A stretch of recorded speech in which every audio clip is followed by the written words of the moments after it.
Төлен әбдік. Тозақ оттары жымыңдайды. 3 бөлім. Атам заманнан өстіп өзді-өзі біркелкі тұрмыс кешкен Араку тайпасының тіршілігі міне дәл осы тұста аяқ асты тасталқан болды. Өзен сулары жаңбыр тасқынынан кейін сабасына түсіп, егістікке тұқым себіліп, келесі мейрамға дайындалып жатқан кез еді. Көсемнің үлкен қызы көрші тайпа көсемінің ортаншы ұлына ұзатылатын болып, бұл өлкеде бұрын соңды болып көрмеген бір қызық думан басталғалы тұрған.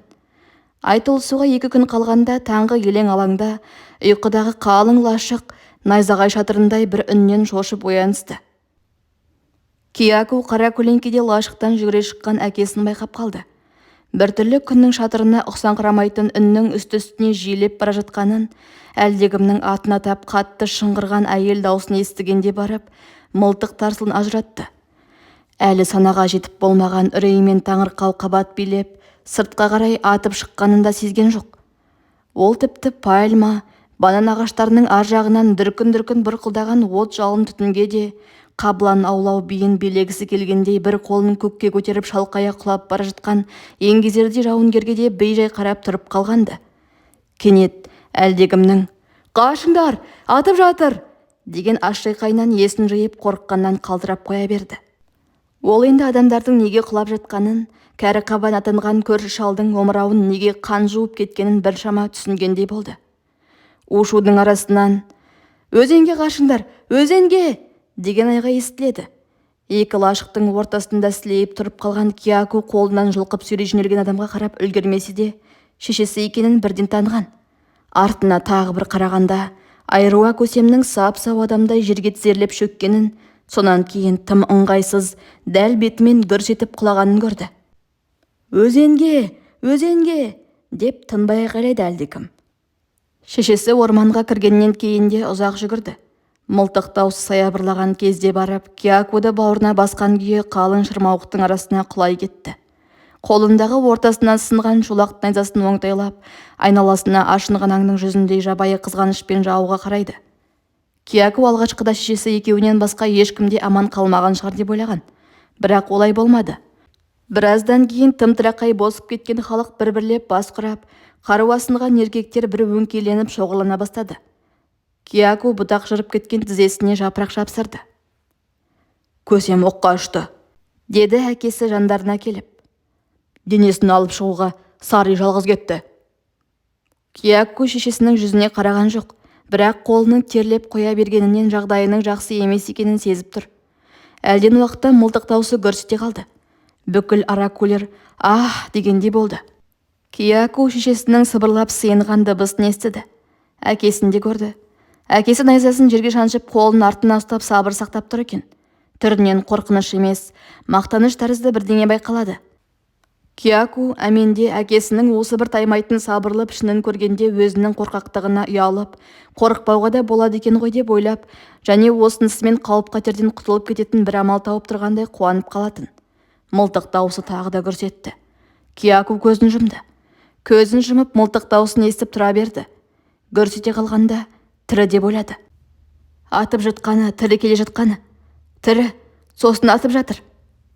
Мылтық даусы біресе әлденеге тіреліп қалғандай, келте тық ете қалады да, біресе қызған тасты суға батырғандай бір дыбыспен ұзақ зыңылдайды. Таңғы орман ішінен үріккен құстардың шуылы естілді. Кенет тасыр-тұсыр құлаққа ұрғандай сап тыйылды. Киякудың жүрегі зу ете қалды. Өлді деген ой санасын қарып өтті. Сөйтсе де тағы бір рет атылмас па екен деген дүмдәмәл үмітпен демін ішіне тартып тұра берген.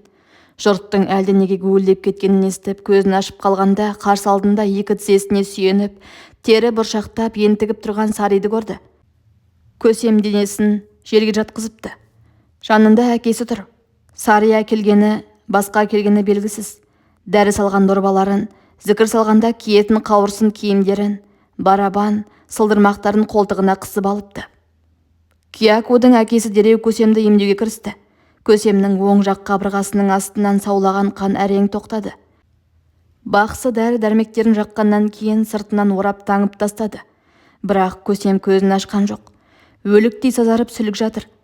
Бақсы ортаға от жақтырып темекі тұтатты.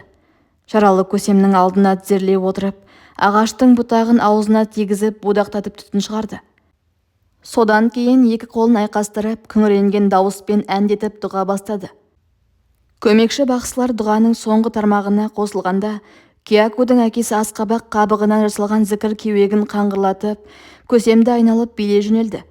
Кеуек қаңғырығы күшейген сайын бақсының қимылы да шапшаңдап, біраздан кейін тіпті көзілеспей кетті. Жағалай қоршаған аракулар көсем жүзіне телміріп қарап қалған. Көсем көзін ашты. Таң бозынан арылып, шығар күннің сәулесімен шыңылтырлана бастаған көкшіл аспанға қарап ұзақ жатты. Басын бұрды. Ешкімді танымаған секілді.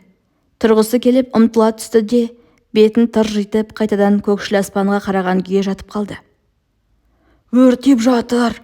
деді кенет әлдекім қырылдаған үнмен. Ел шошынып көкке қарады. Аспанға лашықтар тұсынан будақ-будақ қою түтін көтерілді. Киякудың сонан кейін есінде қалғаны, көсемді зембілге салып, ұбап-шұбап, өзен бойымен күн батысқа, қалың орман түкпіріне үдере көшкен қалың топ. Арттан ізге түскен ақ адамдардың атқан мылтықтары алыстан анда-санда бір шаңқ етіп, төңіректі дүр сілкіндіреді. Орман іші қалыңдап, зәулім ағаштардың басынан күн сәулесі көрінбей біртүрлі у-шусыз, қорқынышты қара көлеңке шаққа ауысты.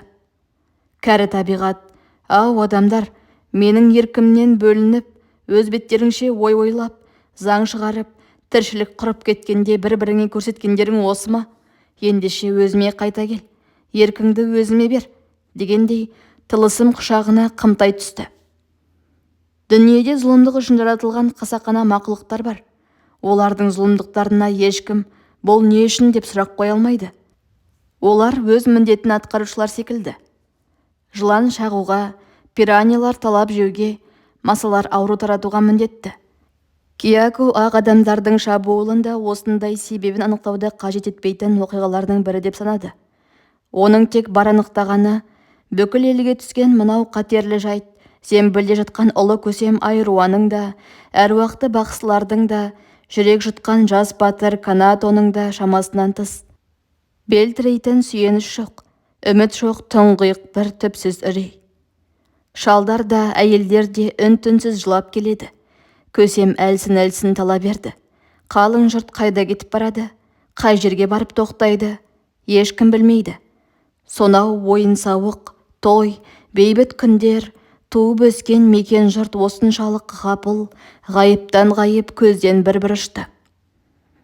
Күн еңкейе аракулар өзен жағасына тоқтап, көсемді зембілден түсіріп, тайпа басшылары кеңес өткізуге жиналғанда арттан Каната бастаған жауынгерлер де қуып жеткен. Қалай ұстағандары белгісіз, шашы тікірейген, жағында тыртығы бар еңгезердей ақ адамның қолын артына қайырып байлап тастапты. Ақ адам қанталаған көздерімен алақ-жұлақ етіп маңайына үрейлене қарайды. Каната тұтқынды өзен жақтағы ағаш арасына әкеліп қолын шешті. Содан кейін шырамытқан адамдай тұтқынның бой басына көз жүгіріп қарап алды да, шеткі жауынгердің балтасын сұрады. Бұлшық еттері дір-дір етіп, қолындағы айбалтасын қыса ұстап тұтқынға тақай түскен Канатаны көргенде, жұрт не істегелі тұрғанына түсінбей тым-тырыс қадалып, бағып қалған. «Қаншер!» деді Каната құпия бірдеңе айтып тұрғандай сыбырлап. Тұтқын қолымен басын қорғады, бірақ Каната шапқан жоқ. «Ұста!» деді балтаны ұсынып. Тұтқын түсінген жоқ. «Ұста деймін!» Тұтқын алақ-жұлақ етіп есі шығып қорыққанынан балтаны ұстады. «Таңда!» деді Каната жауынгерлерді қолымен көрсетіп. «Біздің заңымыз жекпе-жек. 3 рет жеңіп шықсаң, басыңа бостандық». Бірақ тұтқын мұның біріне түсінген жоқ. Өз тілінде бірдеңе деп былдырап, артынан ұрама деп қауіптенгендей ту сыртына бұрылып қарай берді. Каната ымдап түсіндірді. Тұтқынға қолындағы балтаны көрсетіп, одан кейін жауынгерлерді көрсетіп жекпе-жектің қимылдарын жасады. «Таңда!» деді тағы да. «Таңда біреуімізді!» Тұтқын түсіне қалды. Үрей билеген бет әлпеті қалпына түсіп, шүңірек көздерінде зұлымдық ойдың нышаны жылт ете қалғандай болды. Бірақ әлде де сенбей Канатаға жалтақтай берді. «Таңда!» Тұтқын біреуді оятып алмайын дегендей аяғының ұшынан басып жауынгерлер тобын аралай бастады. Тағы да Канатаға бұрылды. Каната басын изеді. Тұтқын содан кейін бойын билеп, нық басып барды да шетте тұрған қайықшы ақсақ шалды нұсқады. Жауынгерлер абыржып бір-біріне қарады. Канатада үн-түнсіз аңырайып тұрып қалыпты. Алпамсадай қайратты жігіттің қалайша кемтар шалды таңдағанына бәрі де түсінбей тұрған секілді. «Мен дайынмын». Шал беліндегі садағы мен қорамсасын шешіп жерге қойды да, қабағын түйіп қолындағы балтаның жүзіне қарады. Ол бір кезде мақтаулы жауынгер, әрі аңшы болған. Бірақ бұл күнде сол атақ дақпырттан басқа басында ештеңе қалмаған кемтар шал ғана. Ұрыстың басталғанын білдіріп барабандар дүңк ете қалғанда, жауынгерлер серпіліп шегініп кетті. Тұтқын мен шал бір-біріне тесіле қарап жақындай берді. Тұтқын бұрын ұмтылып балтасын сермеп қалғанда шал қағып үлгерді. Бірақ әулетті қолдың екінші соққысына шамасы жеткен жоқ. Мойнын қиып түскен балта ізінен қан шапшып, томардың үстіне құлап түсті де, аса қиналмай аз кем тыпыршып жатып жан тапсырды. Тұтқын айқастың тым тез біткеніне қуанғандай, сөлекет ыржия күліп маңайына қарады. Содан кейін тағы бір әлсізді таңдап алғысы келіп, қоршаған топты көзімен алақ-жұлақ тінтіп жағалай бастады. «Тоқта!» деді Каната қолын көтеріп. «Қанға қан!» Ортаға шыбықтай майысқан талдырмаш жас жігіт шықты. Сазарған жүзінен я үрейдің, я қайғының белгісі білінбейді. Үн-түнсіз балтасын кезеп тұра қалды. Барабан дүңк етті. Тұтқын қанға құныққандай құтырына тап берді. Жас жігіт жалт бұрылды. Және жаттығу жасап жүргендей алдын ала болжап, асықпай емін-еркін жалтарды. Екінші, үшінші соққыларды да дартпады. Тұтқын енді есі шыға үрейленіп, оңды-солды сермей түсті. Бірақ жас жігіт қару жұмсаған жоқ. Тұтқынның зәресін алып соққыларын дартпай оп-оңай жалтарып кете берді. Тұтқын өлетінін шын сезді. Жылағаны, я күлген екені белгісіз, кеңк-кеңк етіп жан ұшырған қимылмен құр ауаны тілгілеп жүр. 2-3 рет етпетінен құлады. Кенет амалы таусылып, қалшылдап тұрып қалды да, балтаны тастай салып, өзенге қарай тұра қашты. Ешкім қуған жоқ. Тұтқын өзенге қойып кетті. Сол мезетте ақ жан түршіктіре шыңғырып, жағаға қайта ұмтылды. Шығып үлгірмеді. Жанталасып, қарманып жатып, әлден уақытта үні өшті. Аракулар жағаға келгенде қан жайылған су арасынан тұтқынның ағараңдаған сүйегін ғана көрді. Бір-екілі пираньялар желке тұсында жалбыраған қызыл етін жұлып кетіп жатты. Аракулар кейін қайтты. Жас жігіт томар үстінде жатқан әкесінің өлігіне үн-түнсіз үңіліп ұзақ тұрды. Аракулар көп қырылғандықтан, әрі өліктердің бәрі далада қалғандықтан бұрынғыша қасиеттеп, қаралы бимен жоралғы жасап жерлеуге мұрша болған жоқ. Өлімнің бәрі де жанға бататын ғапыл өлім. Бірақ солардың бәрінен де Киякудың шешесі мен әкесіне қатты батқаны Саридің өлімі. Жалғыз өзі көсем денесін алып шыққанда, жауған оқтың бірі дармай, аман шыққан Саридің әлдеқалай қаңғыған оқтан қаза табуы ешқашанда орны толмас өкініш болды. Қараңғысыз орманда түнеп шыққан қалың ел таң саз бере тағы да жолға шықты. Әлдеқандай жалпақ өзенінің арғы бетіне өткеннен кейін, ұзақ жолдан титықтаған аракулар қоныс тебу мақсатымен лашықтар тұрғыза бастаған. Бірақ адам баласы аяғын баспаған бұл өлкеде шектей шұбатылған айдаһар мен аллигаторлардан басқа мақұлық кездескен жоқ. 3 адамды келген күні жылан шағып өлтірді. Балыққа, аңға кеткен еркектер бірнеше күн қатарынан құрғыл қайтты. Аштық басталды. Шөптің тамырын талшық еткен аракулар шеттерінен көп болып ісіп кетті. Ақыры уайымнан құса болған жаралы көсем ай толысқан күні уышып өлді де, тайпаның қалған басшылары кеңес өткізіп, тіршілікке қолайсыз, қайырсыз жерден көшу керек деген байламға келді. Келесі күні лашықтарын өртеп, көсемнің сүйегін зембілге салып, қалың ел тағы да үдере көшті. Бұл бір тірі жанды тіршіліктен түңілдірген дұшпанның басына тілемейтін, өмірі естен кетпес бейнетті күндер еді. Бала шағасымен ұбап-шыбап азып тозған аракуллар тағы да бірнеше күн жол жүріп, әлдеқандай бейтаныс таудың етегіне тоқтады да, сол араға біржола қоныс тепті. Баспаналар тұрғызды. Қаралы билер бірнеше күнге созылып, көсемнің сүйегі жерленді. Күндер өтті. Күн өткен сайын жаңа қоныстың жайлы орын екені сезіле бастады. Ел есін жиып, күнделікті әдет ғұрып, діни жоралғылар қалыпқа түсті. Жүрек жұтқан Каната көсем болып сайланды. Бақсылар бұрынғыша күн батар алдында отты қоршап, темекі түтінін бұрқыратып, жын-перілер рухын қуалап, періштелерден шапағат тілейтін болды. Еркектер маска жасап, әйелдер тойнанын пісіріп, тәтті сусын дайындап, толық ай мейрамына әзірлене бастады. Тек Киякудың әкесі ғана әдеттен тайып 2-3 рет орман тауды аралап қайтқаннан кейін қайтып алыс сапарға аттанған жоқ. Күн сайын зікір салып ауруларды емдейді. Түні бойы лашық ішін көк түтін қылып, шөп қайнатып дәрі жасайды. Әкесінің лашық ішіне тәуіптік құрып, қанша уақыт сарғайғаны есінде жоқ. Ұзаққа созылған жаңбыр тасқын аяқталып, балықшылар сүңгі ауларын қайыққа тиеп жолға дайындалып жатқанда, әкесі өзінің көмекшілері болып саналатын 6 бақсыны лашығына жинап алды. «Аракудың атақты 6 бақсысы», деді ол түрегеп тұрып, асықпай темекі түтінін бұрқыратып. «Жаратушы куә, аракулар өмір бойы өзгеге қиянат қылып көрген жоқ, бірақ өзінің көргені өмір бақи қиянат. Араку әділдікпен бірге жаралған. Әділдік өлген күні қоса өлмек. Ендеше дүниеде әділдік жоқ. Сол себепті біз де өлмекпіз». 6 бақсы отқа телмірген жүздерін көтеріп, үлкен бақсыға таңырқай қарады. «Ақ адамдар атамекен жұртымыздан қуып шығып, жан баспаған меңіреу батпақты орманға тықты. Батыр ұлдарымызды өлтірді. Араку тайпасының атам заманғы асыл қоймасы жау қолында. Бірақ менің айтарым ол емес. Араку жұртына кеселді дерт жабысты. Жұқпалы дерт». Зәрелері ұшқан бақсылар орындарынан атып тұрды. «Ол лашықтарды өртеп, қоныс аударып құтылатын дерт емес. Мен көсем өлген батпақты орманның не қылған жер екенін енді білдім. Ол жын-перілер рухы жайлаған індет ордасы. Бізге індет тарады. Бұл өте баяу тарайтын, ұрпақтан ұрпаққа жұғатын қатерлі індет. Араку үшін бұдан қатерлі жау қалған жоқ. Араку тайпасын осы күнге дейін көсемдер мен батырлар ғана жан берсіп, жау қолдан аман алып келбеді. Енді мына жаудан қалың елді сақтап қалу ешқандай көсемнің де, батырдың да қолынан келмейді. Олардың ешқайсысы да сақтап қала алмайды. Тек біз ғана, мына біз ғана сақтап қала алуымыз мүмкін. Ей, атақты 6 бақсы! Ендігі бар үміт біздің мойнымызда. Мен барлық орманды таутасты кезіп киелі шөп іздедім. Осы індетке шипа болар өзім білетін бір шөпті таба алмадым. Ол шөптің күн мекені қасиеті жасыл көлдің маңайында, тау етегінде өсетінін жақсы білем. Ендігі шешім сол ескі мекен жұрттан шөп дәрі әкелу.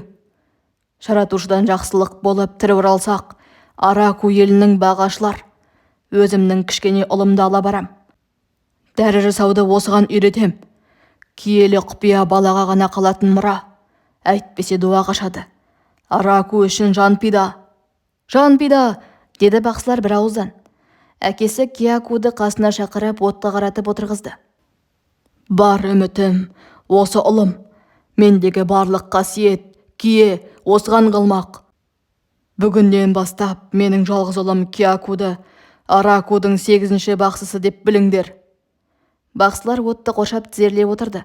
Әкесі оттан жанып жатқан бұтақты көтерді де, «Ант бер», деді Киякудың қолына ұстатып жатып. Киаку недерін білмей жалтақтап әкесіне қарады. «Мен Араку тайпасынан шыққан ұлы бақсы Чора баласы Киаку», деді әкесі айбарлы биік үнмен аузына сөз салып. «Мен Араку тайпасынан шыққан ұлы бақсы Чора баласы Киаку», деп қайталады Киаку. «Араку жұрты үшін құрбандыққа әзірмін». «Араку жұрты үшін құрбандыққа әзірмін». «Бүкіл бақсылық ғұмырымды Аракуларға арнаймын». «Аракуларға арнаймын». Әкесі екінші қолындағы темекі толған қамыс кеуегіне от салды да Киакудың аузына тақап, «Бір сор», деді. Киаку сорып қалды да қақалып, шашалып, шегініп кетті. Қалған бақсыларды темекі түтіннен бір-бір сорып отты қоршап жақсылық рухына мінәжат қылып дұға оқыды. Бәрі де Чора ұлы Киакуды Араку тайпасының 8 бақсысының бірі деп мойындады. Сол түні әкесі Киакуге киелі шөптен дәрі алудың жолын үйретті. Әрине, 50 жыл өткен аралықта осынау құпия өсиетті қанша тырысса да еске түсіре алмас еді. Бірақ әкесінің құлағына сыбырлап, «Ұмытпа, шипа дәріні жасауды дүниеде 2 адам біледі. Бірі ұлы бақсы Чора, екіншісі оның кіші ұлы Кяку деген сөзі әлі есінде.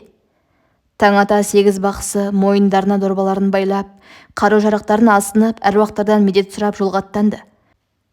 Өзеннің ағысымен төмен жүзіп, сәске шамасында жағаға тоқтап, бұлар қайықты жапырақтармен жауып жасырғаннан кейін, жабайы шошқалар салған жолмен кешке дейін жүріп Аласатауға шықты.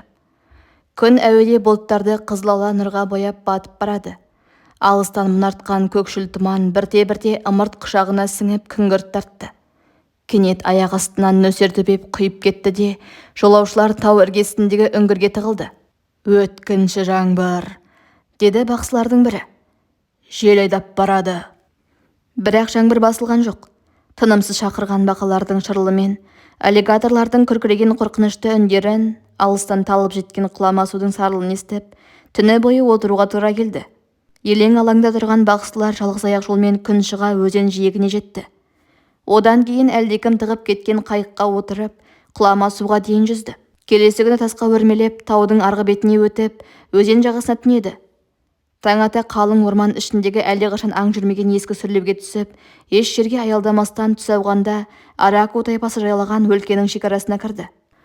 Өмірі жарық көрмеген түнек жыныс сетінеп, күн сәулесі нұрын төккен ашық аспанды, жеміс ағаштары самсаған мәуелі, көгілдір көңілді бір өлке басталды. Аяқ басқан сайын піскен банан, жаңғақ, папай, манго жемістері көзге ұрады. Шуылдаған құстар үні, тоты құстардың барқылдаған тұрпайы дауыстары ерекше қуанышты бірдеңені білдіріп тұрғандай, той болардағы дабыра шуға ұқсап тұр. Ағаш бастарында отырған ұзын жүнді бақырауық маймылдар жолаушыларға біртүрлі ұнатпаған, әрі мұңды пішінмен бейжай қарап, жандарына тақай түскенде жылан шағып алғандай оқыс ырғып, орманды бастарына көтере шулап, тым-тырақай қашады. Ал одан әрі тым биікте отырған кішкентай ұзын құйрық, тықыр маймылдар бұтақтан бұтаққа секіріп, бұлардың соңдарынан еріп ысқырып, жаңғақ жеміс лақтырып, өздерінше қуалаған болады. Адамдар ұзап кеткенде өз істерінің нәтижесіне қуаныш білдіргендей күлкіге ұқсас шиқылдаған бір дыбыстар шығарады.